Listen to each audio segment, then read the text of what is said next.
বলছি কাকিমা, এখানে খাওয়ার দোকান কোথায় আছে? খাওয়ার দোকান ওই যে সামনে।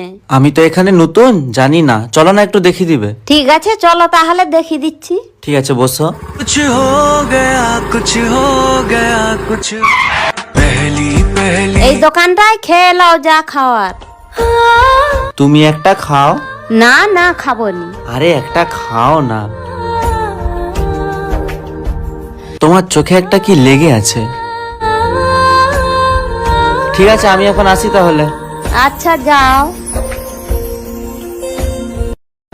ওই তোর একটা ভিডিও ভাইরাল হয়েছে দেখুন না এই দেখ না এই ভিডিওটা। আপনি কি এই পিকটাকে ভালোবাসেন? তাহলে লাইক সাবস্ক্রাইব করা লাগবে না। আর যদি কাবাগরটাকে ভালোবাসে থাকে তাহলে লাইক সাবস্ক্রাইব অবশ্যই করবেন। আর যদি কিছুই না করেন তাহলে বুঝে নেব আপনি এইটা। আজ একটা গরিব মানুষ আমাকে খাবার চেয়েছিল, বলছিল সামনের দোকানে যা হোক কিছু খাওয়াতে। আমি তার কষ্ট না দেখতে পেরে তাকে বিস্কুট কিনে দিলাম। বিস্কুট খেতে না খেতেই তার চোখে কান্না চলে এলো, কিন্তু ওটা ছিল খুশির কান্না, কারণ সে অনেক দিন না খেয়ে কাটিয়েছিল।